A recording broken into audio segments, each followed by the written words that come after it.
Hey folks, how's it going? I recently found a big pile of cheap Star Wars toys, and figured it was as good a time as any to give kit bashing a try. The first thing that stood out to me is how much these snowspeeders looked like a torso, so with that thought in my mind, I decided to build a junkyard robot. Since plastic is always kind of a pain to glue together, I lightly sanded these two speeders before supergluing them.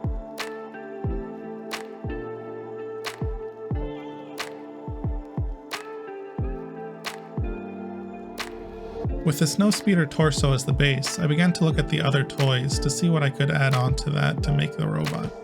After a few different attempts, I decided to bulk up the shoulders with the central part of a TIE fighter. This would let me have better connection with the arms and shoulders later.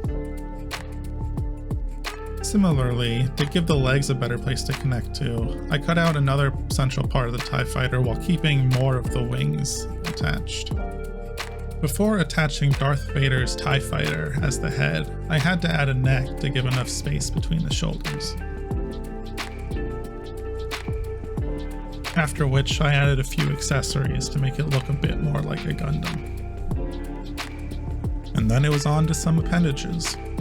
The shape of the X-Wing fuselage was perfect for this, so after cutting that out, I added some breakpoints for the joints.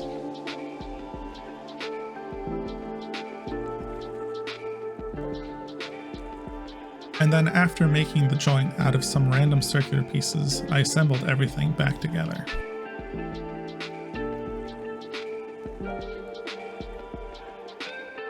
The arm still needed a better way to attach to the torso, so I glued on the cut-up head of an AT-ST to act as the shoulder.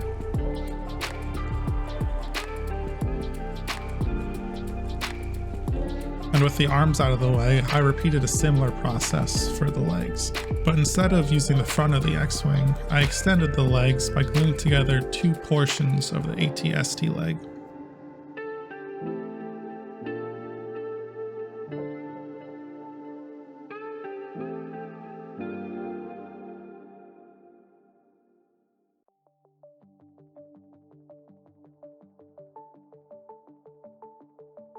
After looking around at the toys I had left, I didn't like anything I had for the feet, so I glued together two X-Wing boosters and added a turret on top to create them.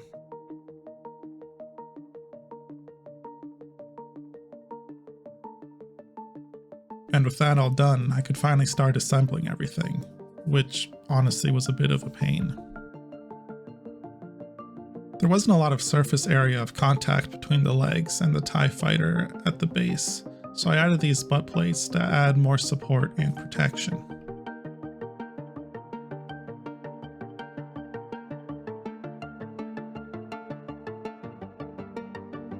One last thing I forgot before adding the arms was that it needed hands. My initial design was to have the robot holding some lightsabers, but then I decided since it was a robot, I'll just make the hands lightsabers. So I took the booster of an X-Wing and drilled some holes in for some wires later. I could then add some random plastic pieces to act as fingers.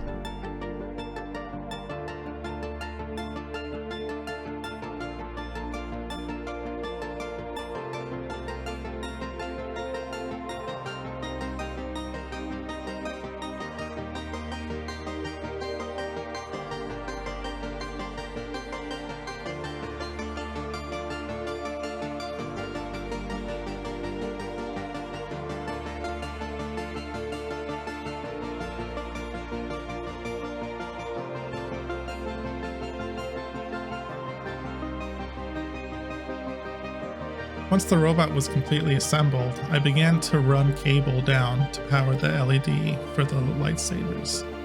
I would run it across the side and then glue it down so that hopefully it wouldn't be as visible later on after it was painted. Speaking of which, after a quick prime, it was finally time to start painting. To give this robot more of a junkyard rusty look, I began by covering everything in various shades of orange, brown, and red. I could then go back and brush on some dark metallic colors, making sure to leave some of the colors from before visible.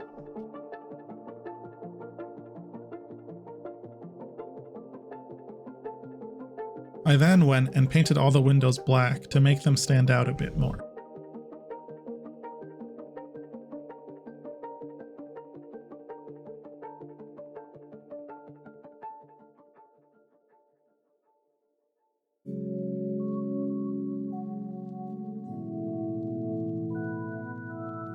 After which I applied the wash to everything, to both make the details stand out a bit more and to make the robot look a bit more grimy. And with the robot finally done, it was time to start working on the base. I cut out a block in the base to hold all the wires, and then cut out a little divot for the switch so I could power it on and off. This pink layer of XPS foam would hold the robot, so I put in some holes to run the wires through.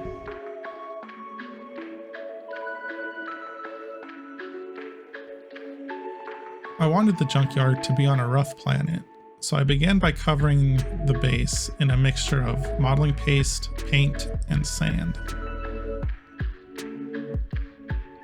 I then scattered on the remnants of my carnage from before to create the junkyard.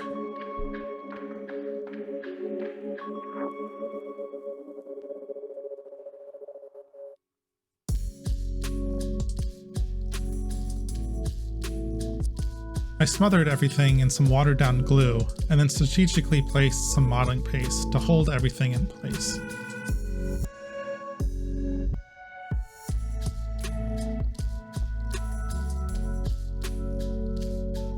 With that all built out, I could repeat a similar painting process to what I used on the robot.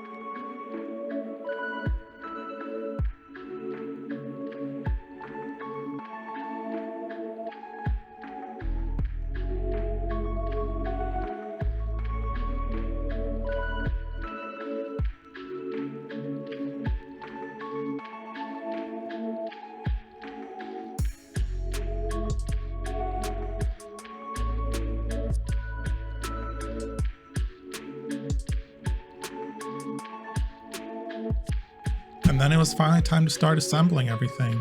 I ran the cables through the holes I had made before so that I could solder them all together afterwards, and then glue all the foam together.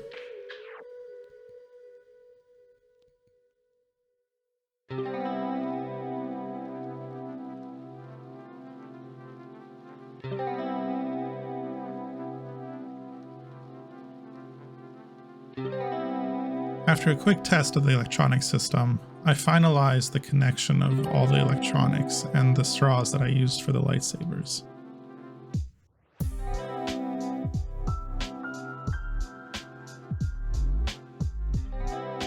I decided my robot needed an adversary, so I ripped apart this Gundam toy and glued it down.